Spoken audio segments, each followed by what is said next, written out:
जय माता दी everyone, welcome back to my YouTube channel. मैं सुनैना रिफ्लेक्शन मेकओवर से आपका हार्दिक स्वागत करती हूँ। आशा करती हूँ आप अच्छे होंगे, स्वस्थ होंगे। इसी के साथ एक मिनी व्लॉग लेके आई हूँ आपके साथ। गणपति जी हमारे घर पधारे और उनके विसर्जन से लेकर पहले गणपति जी हम सुबह सुबह जाके मैं और मेरे हस्बैंड लेके आए और उनका वेलकम बहुत अच्छे से सांची और कोमल ने किया और दोनों ने मिलके इतना अच्छा उनका वेलकम किया। मतलब आप पहले तो ये बताएं मेरे गणपति जी कैसे लग रहे हैं, बहुत सुंदर है ना। आप उनका वेलकम किया, बहुत अपनी तरफ से पूरी ऐसी कोशिश की है मैंने कि मैं रीति रिवाज से करूं, कोशिश की है। बाकी आप बताना कैसी लगी मेरी कोशिश। और ये भवन हमने रात भर बैठ के बनाया, बताओ कैसा लग रहा है। और कोशिश मेरे हिसाब से तो हमने बहुत अच्छी की है, बाकी आप बता सकते हैं कैसा लग रहा है। उनका वेलकम किया, फिर इसके बाद गणपति जी को हमने गंगा जल से शुद्ध किया, उनकी जगह पवित्र की और उसके बाद उनको उनकी जगह पे स्थापित किया। स्थापित करने के बाद उन पे उनका पीली ओढ़नी चढ़ाई और उनका जो है आपका क्या कहते हैं जनेऊ चढ़ाया मैंने। उसके बाद 5 पत्ते उनके सामने रखे, 5 फल रखे, थोड़ी सी पूजा अर्चना, थोड़े से रीति रिवाज मैंने किए जो मुझे आते थे। मैं भोले भाव से बहुत सालों से ला रही हूँ, मुझे ये भी नहीं याद मैं कब से ला रही हूँ। उन भोले भाव से मैंने किया। और सबसे बड़ी बात, मेरे घर कृष्ण जी और राधा जी भी आए, उनका भी मैंने वेलकम किया। और देखिए जिस हिसाब से मैंने फिर उसके बाद अपना कलश तैयार किया, कलश तैयार करके गणपति जी के सामने रखा, 5 फ्रूट रखे।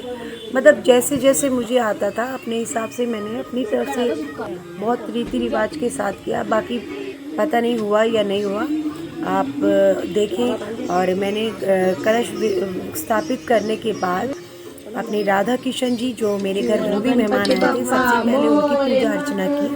उसके बाद फिर अपने गणपति जी के लिए हम सब ने मिलकर आरती की, फूल माला चढ़ाई और बहुत अच्छे से। मतलब मैं जब भी हर साल इंतज़ार करती हूँ बप्पा के आने का, तो जैसे ही आते हैं बहुत ज़्यादा मेरे मन में इतनी हर्ष और उल्लासना हो जाती है। मतलब मुझे समझ नहीं आता मैं क्या कहूँ क्या नहीं कहूँ, पर जैसे ही उनके जाने का टाइम आता है तो अपने आप को संभाल ही नहीं पाते। देखो हमारे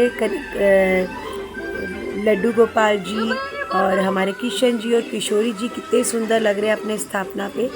और उसके बाद आप ये भी बताइए मैंने जो अपना स्टेज सजाया गणपति जी का कोमल के साथ मिलके कैसा लग रहा है, और ज़रूर बताएं। और यार अगर आपको मेरे छोटे छोटे व्लॉग अच्छे लगते हैं यार, एक लाइक तो बनता है, हम लोग इतनी मेहनत करते। देखो पहले कैसे लग रहे हैं। जय जय श्री राधे श्याम। और इसके बाद हमने सब लोग हमारे घर आए मत्था टेकने, उन सब ने बहुत रौनक लगाई, भजनों पे डांस किया। मतलब मैं मान ही नहीं सकती, इस बार चाहे बापा हमारे घर 1-1.5 दिन के लिए आए, उसमें इतना एंजॉय किया सब ने, ऐसा किया। मतलब मैं बहुत खुश हूँ इस चीज़ से लेके कि बापा चाहे थोड़े दिन के लिए मेरे पास आए, पर उन्होंने इतनी रौनक लगा दी कि पूछो ही मत। मैं स्पीचलेस हूँ। उनके आने पे जो हर्ष उल्लास होता है वो 2 दिन तो मतलब ऐसे मुझे लगता है हमारे घर में पता नहीं क्या हो रहा है, इतना कुछ, मतलब इतना आनंद, इससे ज़्यादा आनंद तो मैं देखा ही नहीं। देखो ये दोनों कैसे मस्ती कर रही हैं। और भजन आप सुनेंगे, मेरी आवाज़ के साथ साथ भजन भी सुनाई देंगे जिन भजनों पे ये कर रही हैं।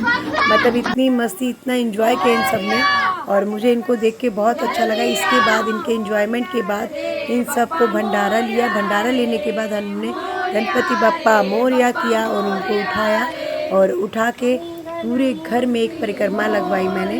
परिक्रमा लगवाने के बाद इनको बाहर ले गए।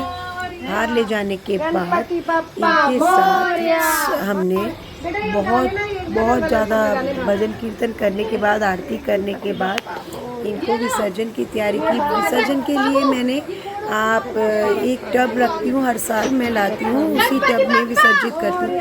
काफ़ी साल पहले कोरोना से पहले मैं पहले वहीं जाती थी जमुना जी प्रवाहित करने, तो विसर्जन करने। तो तब मैंने वहाँ जाके बप्पा का हाल देखा कि यहाँ बहुत बुरा हाल था। उसके बाद से मैं घर पे ही विसर्जन करने लगी और मैं इको फ्रेंडली लाती हूँ हर बार। और ये टब मैंने हर साल उन्हें बप्पा जी के लिए रखा है तो उसी में विसर्जन करती हूँ। तो गणपति बप्पा मोरया, मंगल मूर्ति मोरया, अगले बरस तू जल्दी आ। ये जो बापा को हम विसर्जित करते हुए ये बात करते हैं। और इसके बाद सबने इनके कानों में अपने अपनी विश कही। विश करने के बाद हमने इनको बापा को अलविदा कहा। अलविदा कहने का ये बहुत ज़्यादा दुख लगता है। इनके जाने का टाइम जो होता है मैं बता नहीं सकती आपको कितना बुरा लगता है, पर क्या करें, बापा आए हैं तो उन्हें जाना भी है। फिर अगले दिन ये जो विसर्जित इसमें हो जाते हैं, मैं सारा पानी पौधों में डाल देती हूँ, अगर कुछ बचे तो पार्क में डाल आते हैं। तो प्लीज़ अगर आपको ये मेरी वीडियो पसंद आती है तो ज़्यादा से ज़्यादा लाइक कीजिए, सब्सक्राइब कीजिए, कमेंट कीजिए। और प्लीज़ यार एक लाइक तो बनता है, इतनी मेहनत करती हूँ मेरे लिए तो वैसे ही।